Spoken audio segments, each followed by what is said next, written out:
Hello there everyone, my name is David Luchford and welcome to lesson 15 of my Ancient Greek course. Today's lesson is on intransitive verbs. Okay, so let's start by talking about what intransitive verbs are.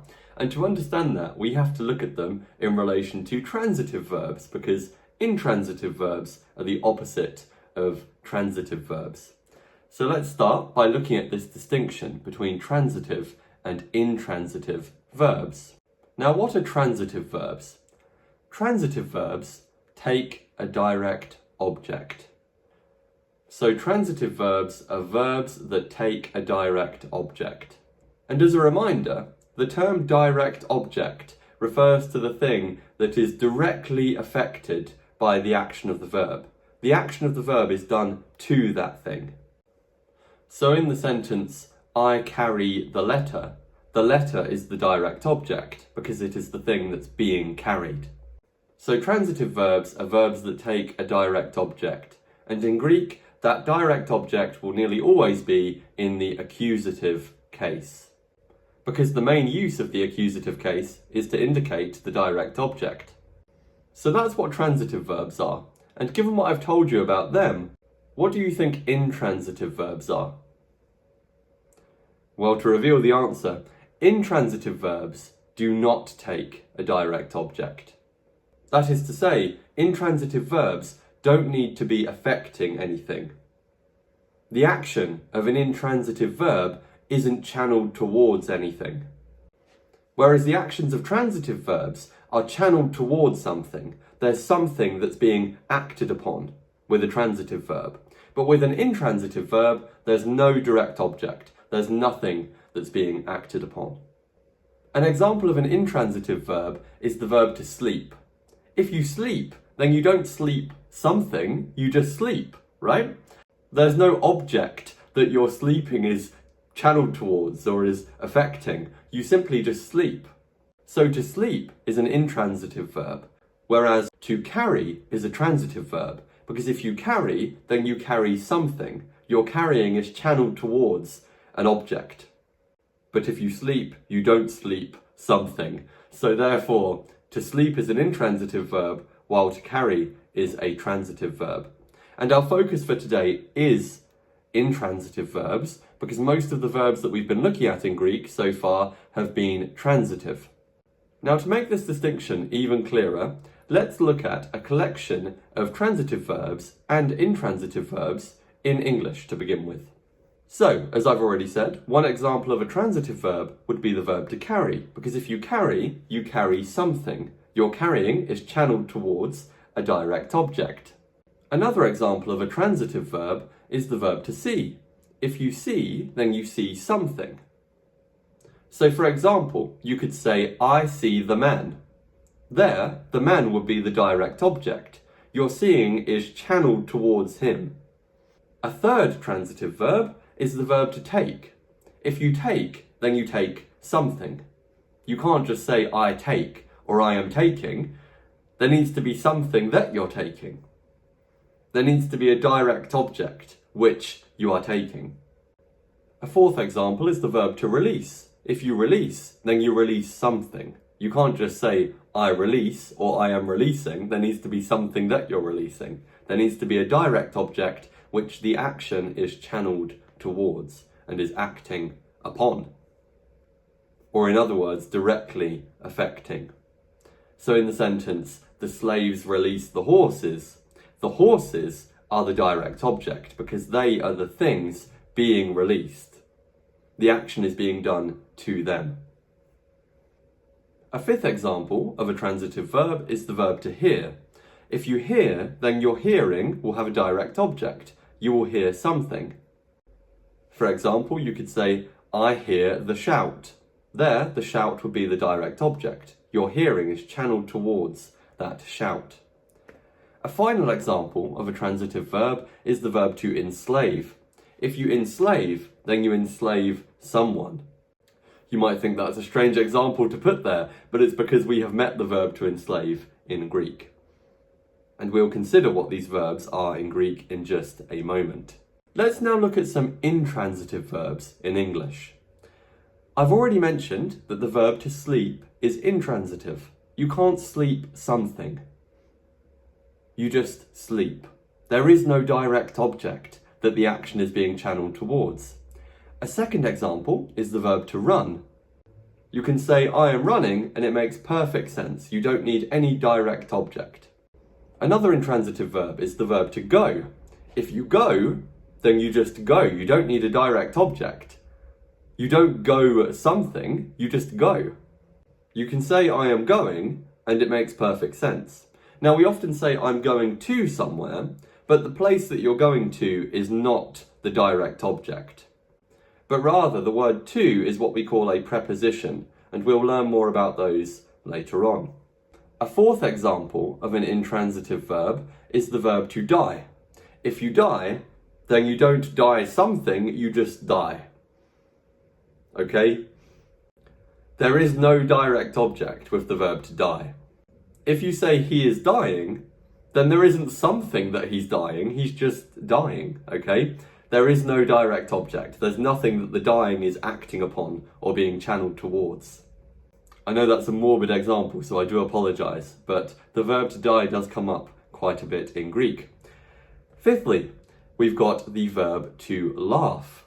To laugh is intransitive because you can say, I laugh, or I am laughing, or they laugh, they are laughing, and it makes total sense. You don't need a direct object. And finally, another intransitive verb is the verb to shout. You can say, he is shouting, and it makes total sense. You don't need a direct object. So I'll now hope that the distinction between transitive verbs and intransitive verbs is clear. However, I'm sorry to tell you that the distinction is not quite as clear-cut as I've made it seem here. Here I have presented it in the traditional way. If you look into it, you will find that transitive verbs and intransitive verbs are defined as I've described them. And that traditional definition is that a transitive verb takes a direct object while an intransitive verb does not. But the situation is slightly more complicated than that.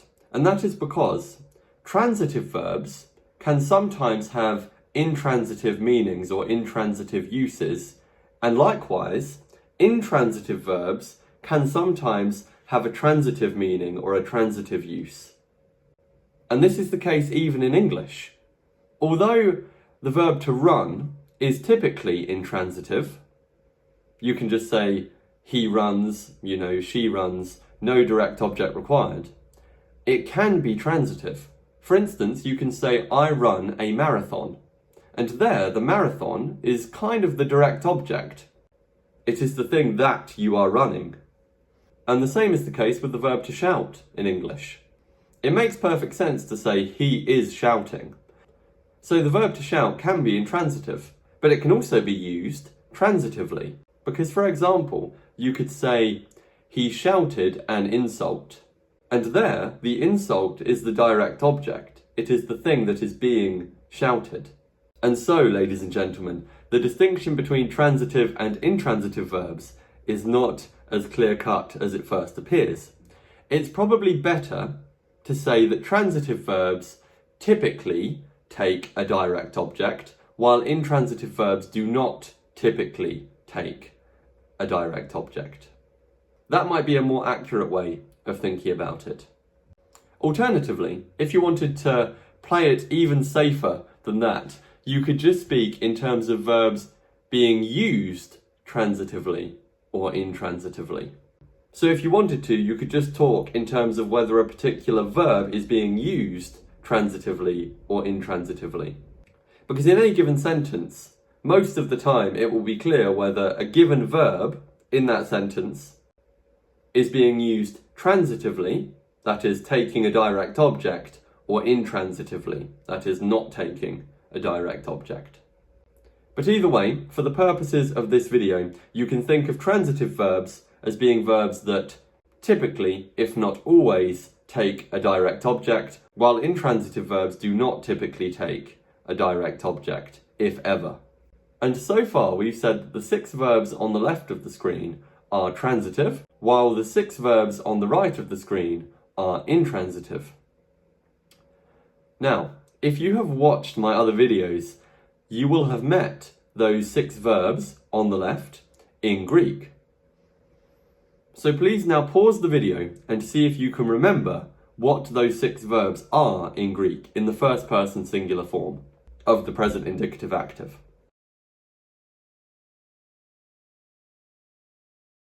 Let's now go through them. So the verb to carry is the verb pero in Greek. Pero is I carry.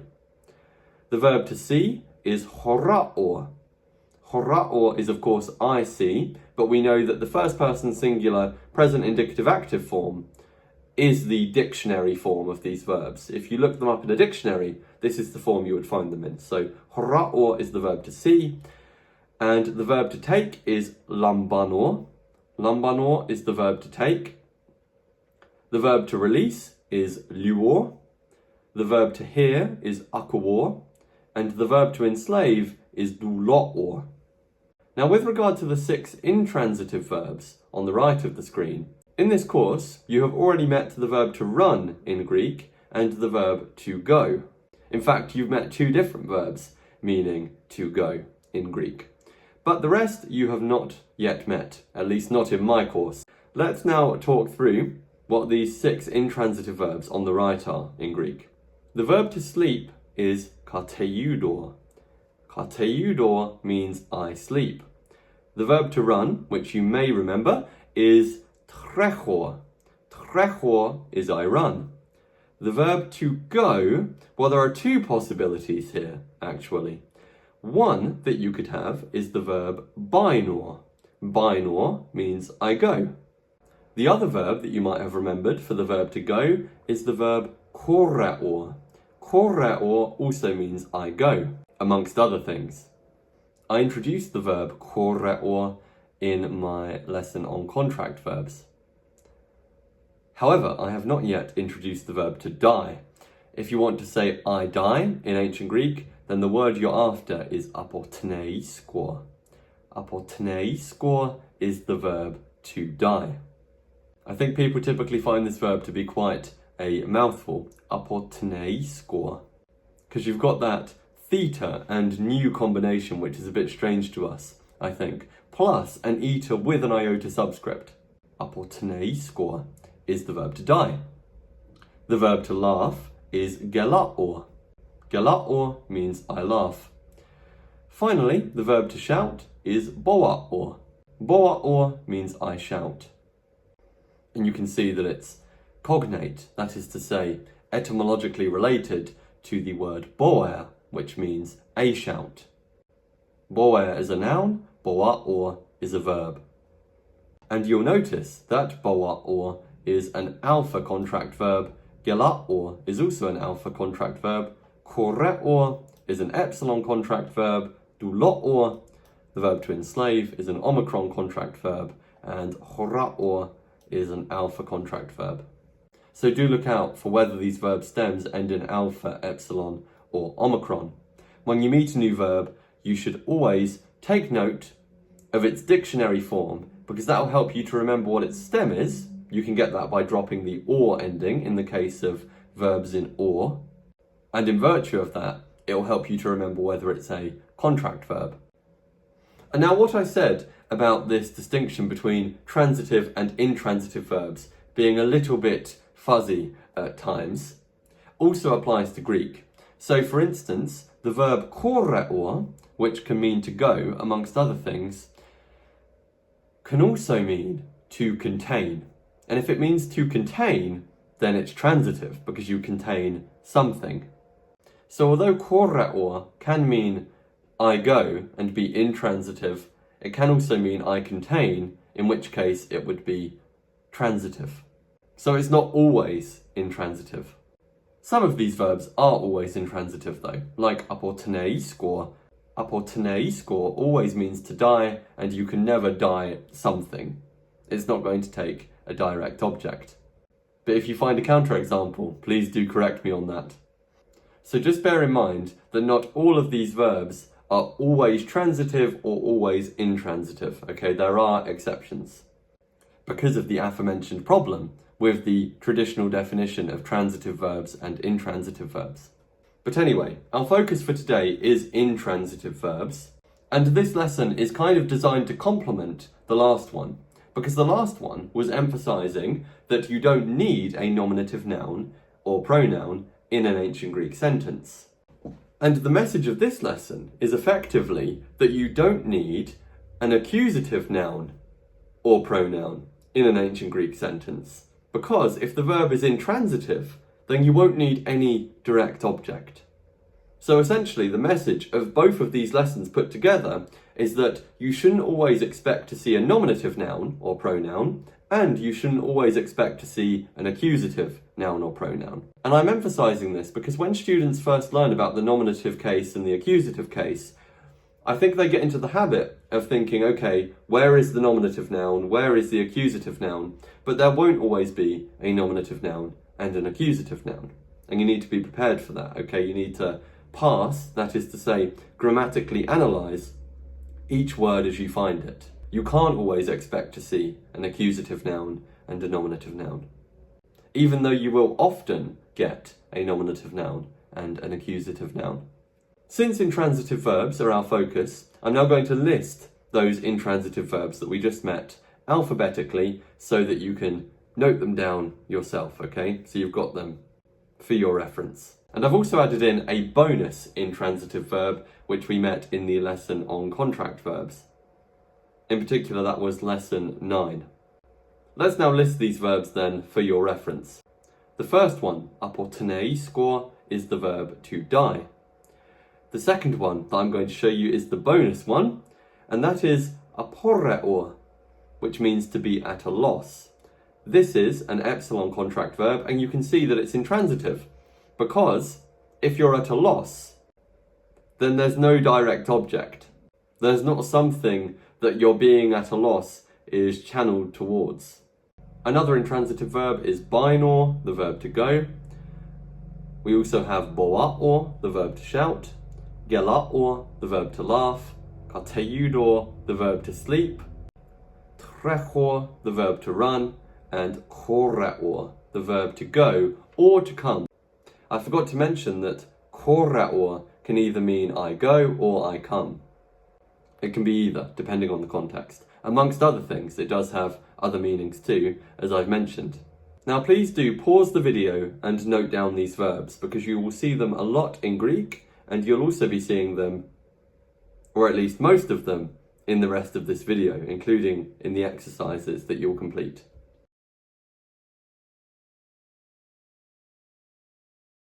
But before we go on to those exercises, let's now look at some sentences that feature intransitive verbs.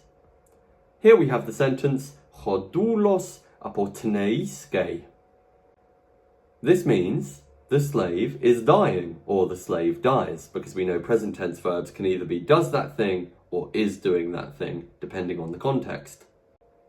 We know that it means this because ho is masculine nominative singular, so the slave is the one doing the action, and ἀποκτεινษ์εισκε is he, she, or it dies. It's the third person singular form of ἀποκτεινษ์εισκω in the present indicative active.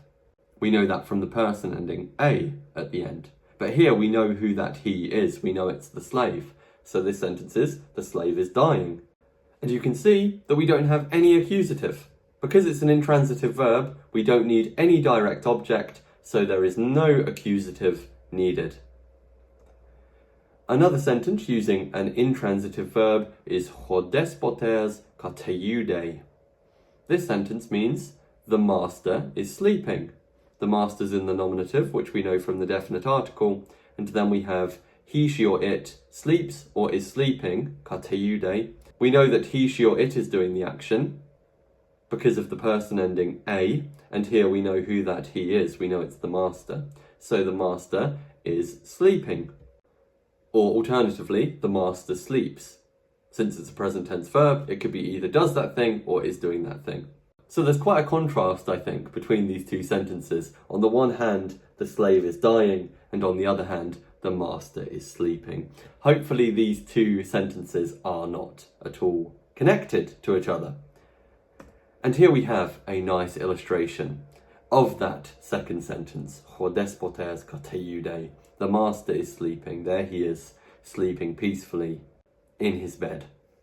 Now, before we go on to the exercise, we're going to look at one more example. And this example is from a real Greek sentence. And now when I say a real Greek sentence, I mean a sentence from a Greek text, rather than a Greek sentence that I have created. And this sentence comes from the New Testament. In particular, it comes from 1 Corinthians 15:32. 1 Corinthians is one of the letters of the Apostle Paul, otherwise known as Saint Paul, who initially persecuted the Christians but then became a Christian himself after he experienced the risen Jesus. So that's Paul, the author of 1 Corinthians. And this letter, 1 Corinthians, is Paul writing to the church in Corinth. He wrote to these churches advising them in practical matters and theological matters. And in this particular verse of 1 Corinthians, Paul quotes a passage from the book of Isaiah in the Old Testament in order to emphasize how important it is that the resurrection at the end of time actually happen. That is to say, that the idea that there's going to be a resurrection at the end of time and the last judgment actually be true. He's trying to emphasize the importance of that being true.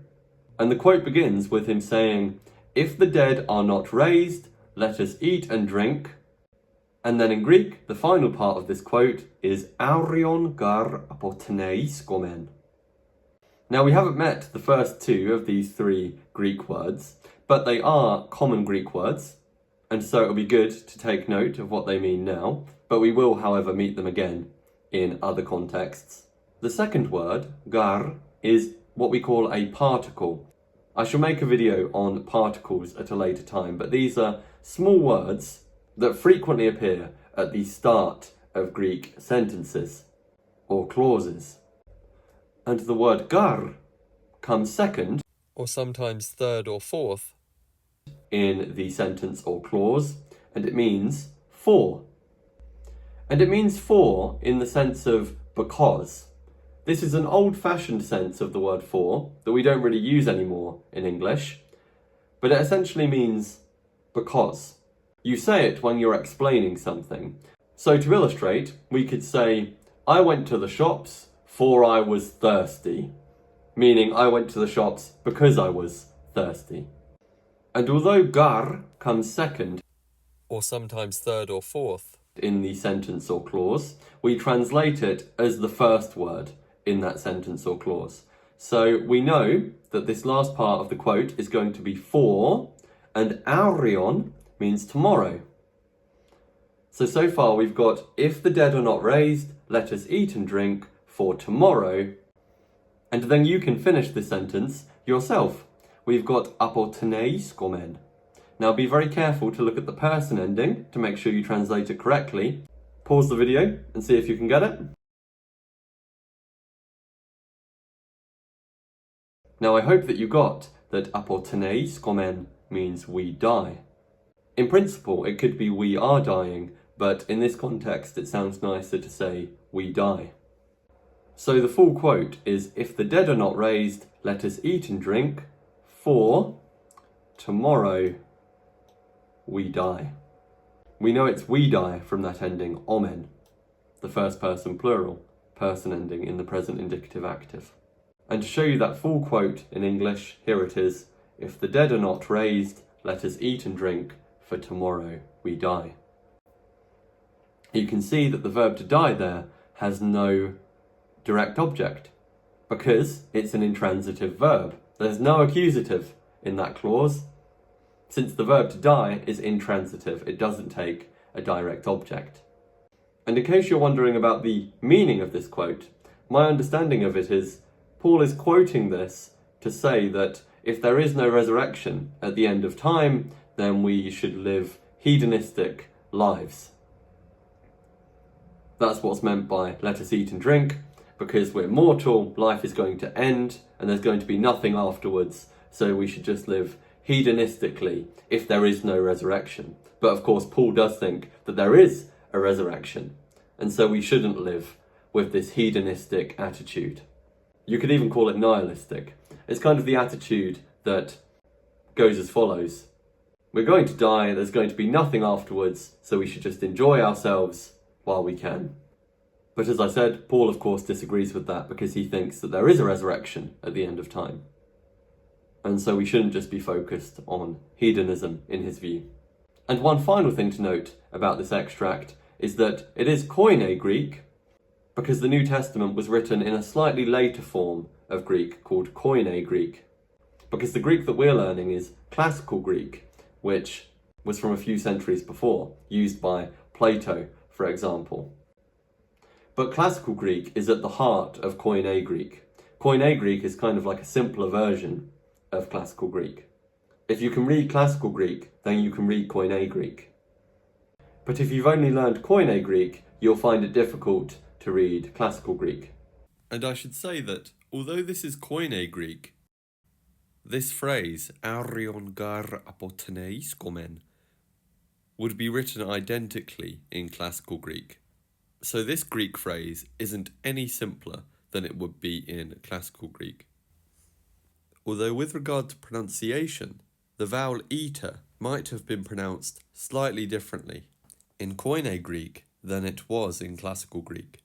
Here I've used the classical pronunciation, but if you're a phonologist and would like to make me aware of how you think eta would have been pronounced in the period that Koine Greek was used, then please do leave a comment below. But anyway, let's now do one final thing before we go on to the first exercise, and that is learn a new noun. This noun is νεǎνιάς, which means young man. A νεǎνιάς is a young man, and you can see from the ho that it is a masculine noun. So look out for this noun in the first exercise that we're about to do. And here is that exercise. Here you have 5 sentences using intransitive verbs. So you won't find an accusative noun in these sentences because here you have intransitive verbs and they are all being used intransitively. Number 4 is actually just one word in Greek, but in English it will either be 2 or 3 words. And do look out for that new noun, νεǎνιάς, meaning young man. Please now pause the video and have a go at translating these 5 sentences using intransitive verbs into English.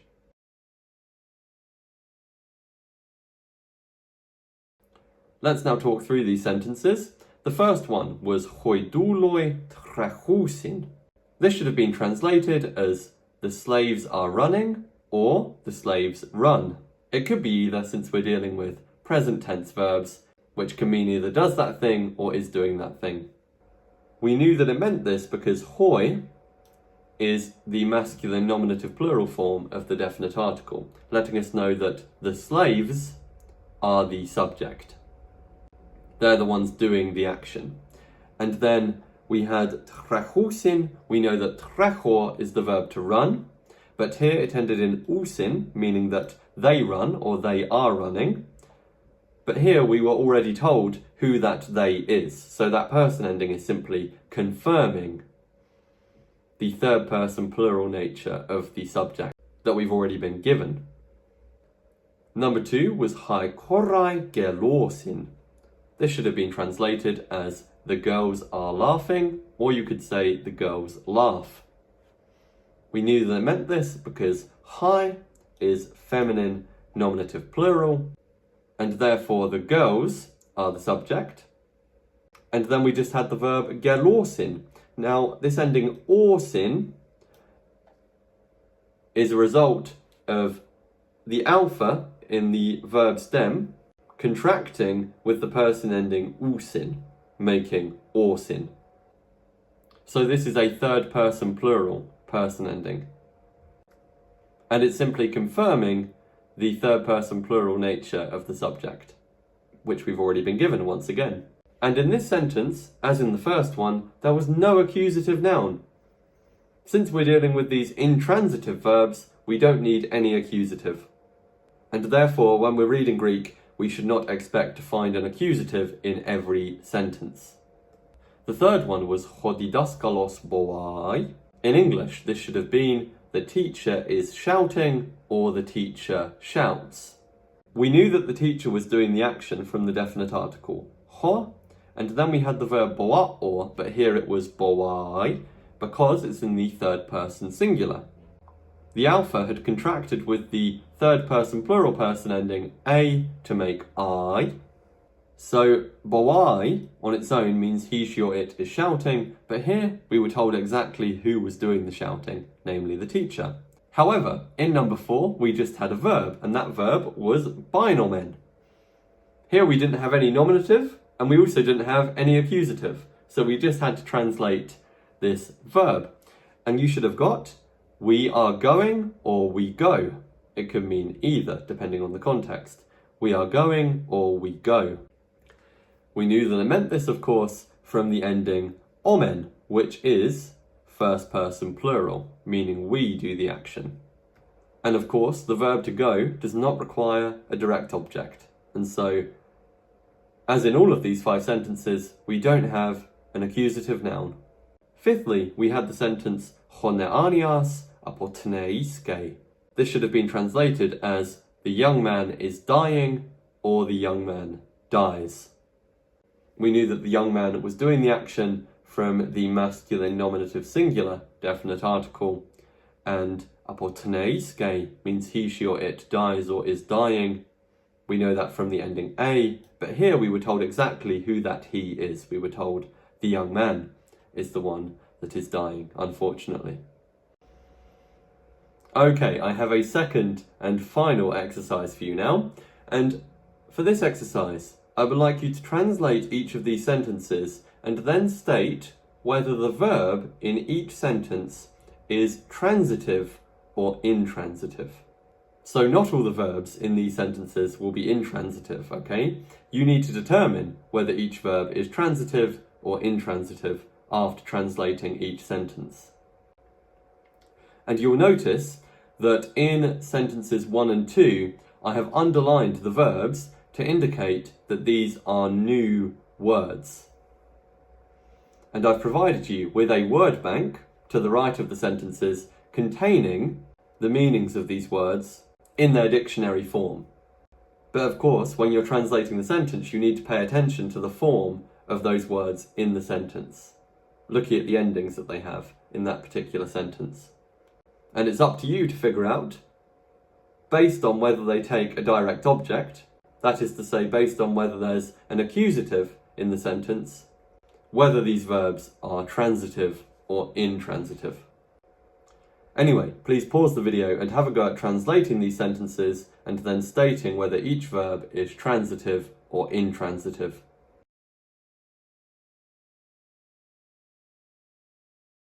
Let's now talk through these. The first one was chodoulos ton despotean ἀποκτεινω. This should have been translated as the slave kills the master or the slave is killing the master. You could have also said the slave kills his master, because Greek often leaves out the words his, her, its, etc. And you can put them in your own translations where this relationship is clear from the context. So given that the slave is killing the master, it's probably going to be his master, probably. And so we could say the slave kills his master, or the slave is killing his master. And in terms of whether the verb was transitive or intransitive, you should have put that the verb was transitive. We knew that it was transitive because the verb to kill takes a direct object, and we can see this because there is an accusative in the sentence, as indicated by the masculine accusative definite article. The master here, ton despotean, is in the accusative. And so, we know that the master is the direct object of the verb to kill. He is the one that's being killed. And the slave, however, was the subject, as indicated by ho, the masculine nominative singular definite article. The fact that it's nominative lets us know that the slave is the one doing the action, while ton being accusative lets us know that the master is the object, the one on the receiving end of the action. And since there was an accusative, we know that the verb has to be transitive. The verb to kill has to be transitive, which you might have got from the meaning of kill alone, since if you kill, then you kill someone or something. There's something that your killing is channeled towards. Speaking of this verb to kill, you had to get it from the word bank, since ἀποκτεινω is a new verb in this course. And one thing that I'll quickly say is beware of confusing it with ἀποθνၤισκω. ἀποκτεινω is the verb to die, but ἀποκτεινω is the verb to kill. You can avoid confusing them in different ways. One way that you can avoid confusing them is by remembering that the verb to kill, ἀποκτεινω, has a kappa here. Okay? Kappa being a k sound.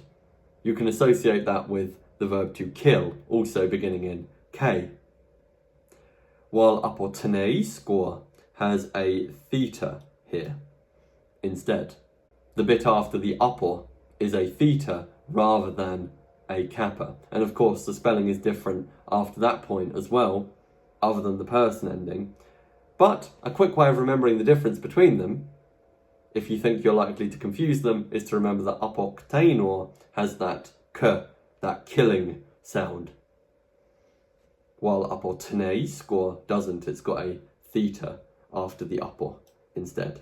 But like I said, ἀποθνၤισκω is also different after the theta. It's got that neisk bit, whereas this has got tain. Anyway, let's go on to number 2, which was to xenu paidion kleie.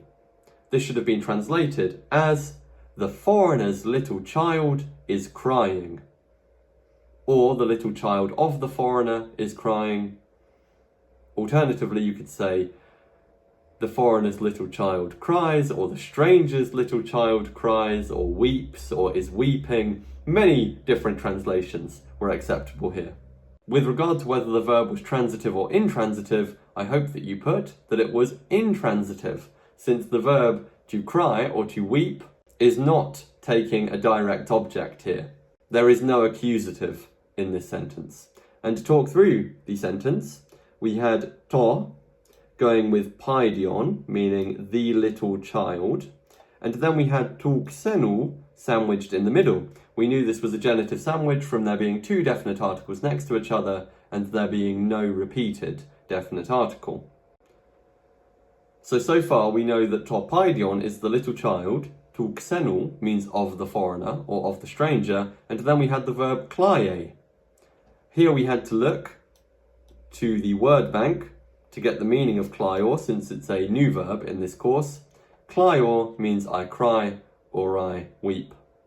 And since it ended in a, this indicates that he, she or it is doing the action. But we knew who that he, she or it was because we already had a nominative noun. We already had to paidion, the subject. Number 3 was to xipos echo. This should have been translated as I have the sword, or I am holding the sword, or simply I hold the sword, because echo can mean either have or hold. We know that it means this because echo ends in or, which means that I am doing the action, and to xipos could in principle be either nominative or accusative singular, because to is used in both cases, but here we know it can't be nominative singular because we already know that the subject is I. We know that I must be doing the action from the person ending or, and so to xipos must be accusative. And so the sword must be the direct object of the holding or of the having. It must be the thing that's being had or the thing that's being held. And so since to xipos is the direct object, we know that the verb is transitive. So you should have put that the verb is transitive since there is a direct object. The verb is taking a direct object, namely to xipos, or the sword. We didn't have to look to the word bank here because we knew the word echo already. The fourth and final one was ho anthropos treche. This should have been translated as the man is running or the man runs, and you should have put that the verb is intransitive because there is no direct object. There's no accusative in this sentence. You just have a nominative phrase, ho anthropos, which we knew was nominative from the definite article being masculine nominative singular, meaning the man. So we just had the man in the nominative, and then we had treche. The person ending a means that he, she, or it does or is doing the action. That is to say, he, she, or it is running or just runs. And then we knew who was doing that running from the phrase before, being in the nominative. We knew that the he doing the running was the man. So it's the man runs or the man is running. Since there was no accusative, the verb had to be intransitive. So to quickly wrap things up with a summary of learning for lesson 15. We learned about the distinction between transitive and intransitive verbs. We learned that transitive verbs, according to the traditional definition, are those that take a direct object, while intransitive verbs are those that do not take a direct object.